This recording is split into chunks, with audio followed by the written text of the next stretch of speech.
My name's Ella Berthoud and I'm an artist and bibliotherapist, and I'm going to be bringing a series of portraits of authors to the North Cornwall Book Festival next year. Here's a portrait that I did of my great friends Mike and Andy years ago, and it's one of my favourite portraits, and I'm hoping that all the ones I'm doing of the authors will be as marvellous as that. We just got a puppy before lockdown began, and she's now getting quite big. She's 10 months, so I go walking with her every day, which is great. And I'm here with my husband and 3 kids. Luckily, my husband is getting work, which is a relief because he nearly wasn't at the beginning.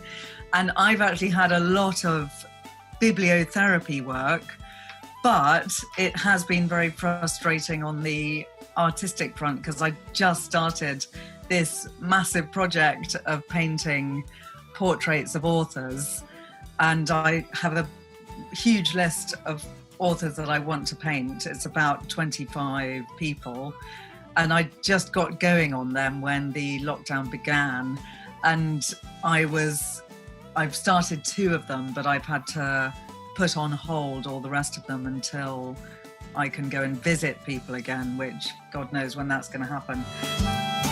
So this studio used to be a garage. This is a commission that I've been working on and have nearly finished. Here are some other paintings that I'm working on, including some sketches for my Kit de Waal portrait. There's a Kit de Waal and another one on this lovely wood, which I really like painting on. It's all a little bit crowded in here because it's also got quite a lot of home stuff like the fridge, freezer, and all our camping equipment and all that kind of thing. I really love getting to know people, and that's why I love bibliotherapy, because I get to be really nosy and I can ask people all their most intimate secrets, and bibliotherapy sessions are always strictly confidential, so the information that I get goes no further than this room. And it's the same with portraits. When I go and paint someone in their home, whether I'm talking to them or not, I'm getting to know them in enormous depth through the process of sitting and painting them, drawing them, taking photos of them. And some people love to talk when they're being painted. Other people would rather be quiet and listen to an audiobook or similar.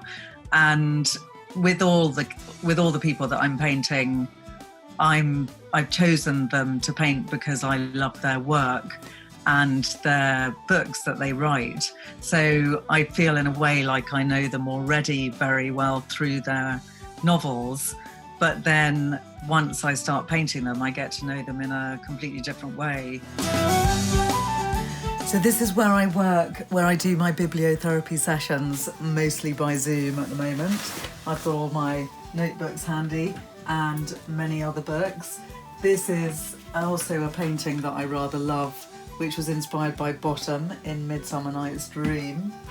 And I spend a lot of time sitting in this beautiful, lovely reading chair, which is where I love to sit whenever I can and read the many books that I need to read and love to read.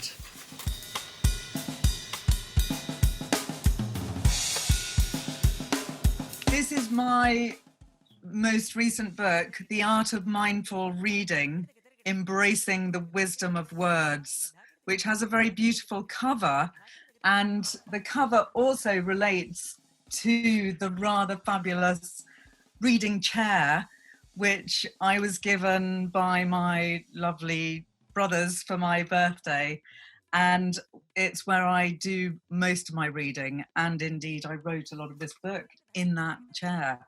And this book, The Art of Mindful Reading, is all about ways of getting the most that you can out of your reading.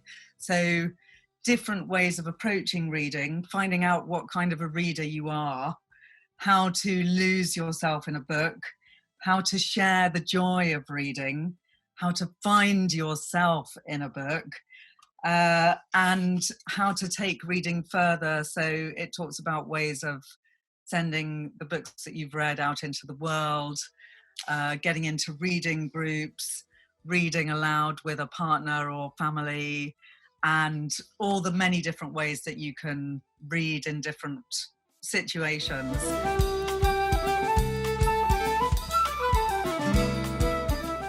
As a bibliotherapist, I embrace and rely on reading. It's as important to me as food.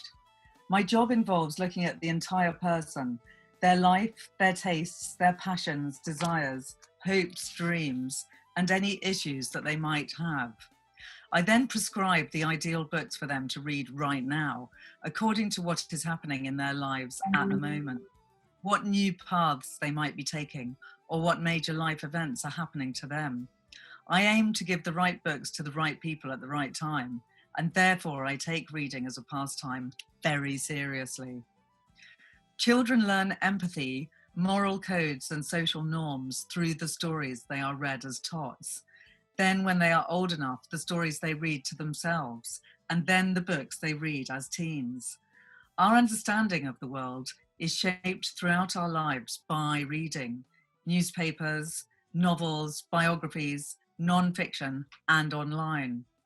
As a bibliotherapist, I believe that every novel you read shapes the person that you are, speaking to you on a deep, unconscious level and altering your very nature with the ideas that it shows you. With every novel you absorb, you live a life that is different to your own, and this affects you on a fundamental level. Reading mindfully, as I will show, can help you to reflect meaningfully on the texts that you read, whether they are fiction, newspapers, online journalism, poems, or non-fiction.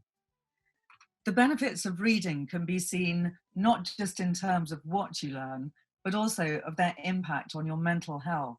Even your physical health is affected by reading. A recent study has shown that readers of fiction live on average 2 years longer than non-readers. Yes, it's true. Reading makes you live longer. When you read, your heart rate slows, your eyes saccade across the page, back and forth, which is a movement that creates a stress-reducing meditative state in your brain. Studies have shown that when the brain is in a reading state, it is very similar to the state that the brain attains when practicing meditation. You could say that reading effectively is mindfulness personified. I have developed various exercises that will help you to make your reading more mindful, which will be shown throughout this book. If reading is your daily bread, then how best should it be consumed? And how should you read mindfully? Why will reading mindfully help you read better? That's what I explore in this book.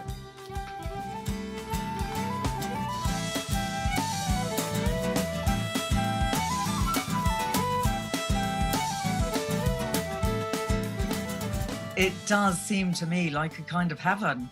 And actually, the very first time I went to Cornwall, it was relating to a friend who very sadly died in the sea off Cornwall. And I painted a picture which was all about the sea in Cornwall when he died, and the feeling of deep sorrow, but also his own bliss of loving Cornwall himself. So it's quite a complicated place for me because it is associated with great sadness as well as great joy. But I can't wait to come back, and I'm very sad that I won't be coming back probably for quite a long time.